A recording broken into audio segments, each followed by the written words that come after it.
what I hate? I hate waiting.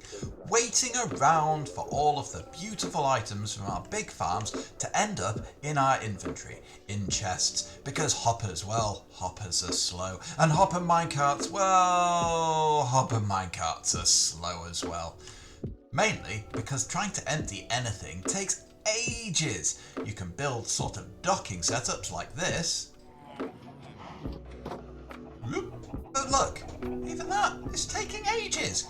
I'm sure there's a quicker way to do this. Look, still emptying. We could be here for hours. Hours! Hours! So let's head over to our Guardian farm, which I built recently, where the drops are coming in aplenty, but the hoppers just can't keep up, and I'll show you what we built instead. Let's go! So here we are at the Guardian farm. Look at it, it's magnificent. But the really interesting stuff is going on up here.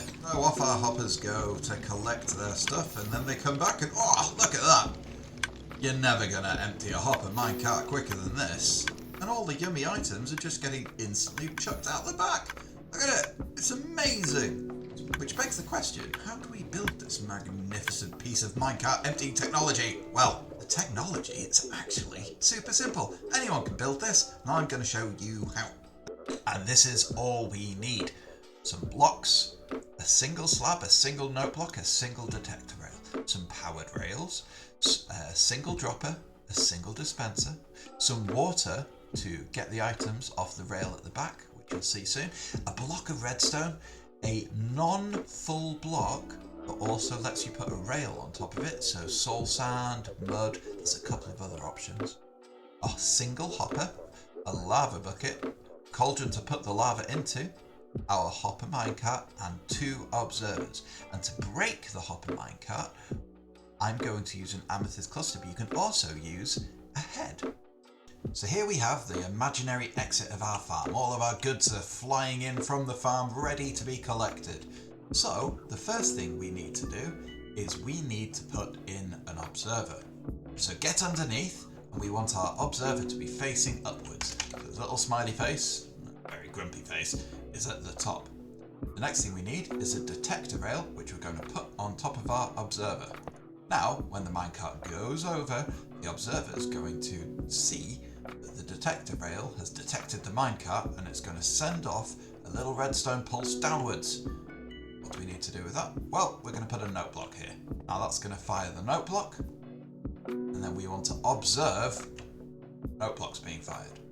So now we're observing this note block. We're going to get a little redstone pulse out the back of here, and what we need to be pulsing is our dropper.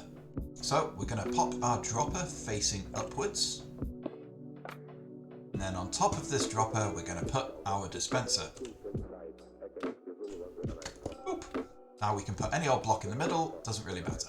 There we go. Which should look like this. Next thing we need is to put a hopper going into our dropper, and then on top of our dropper we are going to put our cauldron. In the cauldron we are going to put our lava. Now make sure you don't do what I always do, which is hold shift whilst you're clicking, or you'll end up with a big mess everywhere and you'll set yourself on fire. And once our lava is in our cauldron, we're going to put our not full block on top of it. Now we're going to grab our slab and we're going to come around the back, and we're going to put a bottom slab on the back of our soul sand.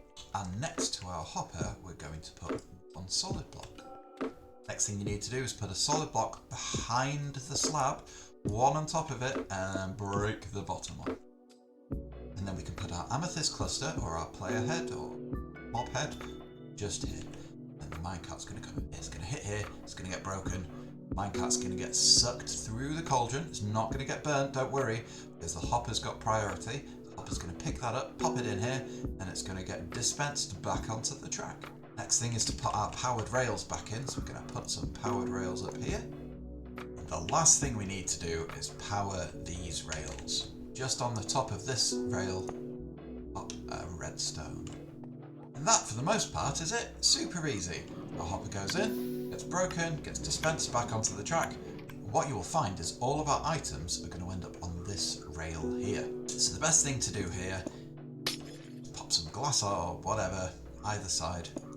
Build a nice little tube for your items to flow over, and then just waterlog the rail. All of your items get picked up, get immediately dispensed, and the hopper minecart goes back off in its merry way. Couldn't ask for a quicker emptying system. And that's it. It's super quick, it's super easy, it's super simple, and I hope you enjoyed that really quick tutorial. So, we're going to try and get over to our weekly release schedule over here with lots of interesting stuff coming up. I'll finally get round to doing that video with the portal powered bartering setup that I meant to do nearly 2 years ago. 2! Oh, I've been slacking. But, back, brand new SMP, the Downriver SMP, we only started 2 weeks ago. So, very excited with all of the new stuff that we've got coming up. Plus, when 1.20 comes out, you can follow us through our entire journey of what we're planning on doing with a brand new mega base. Very excited. Hope you're excited too. And I'll see you there. Bye!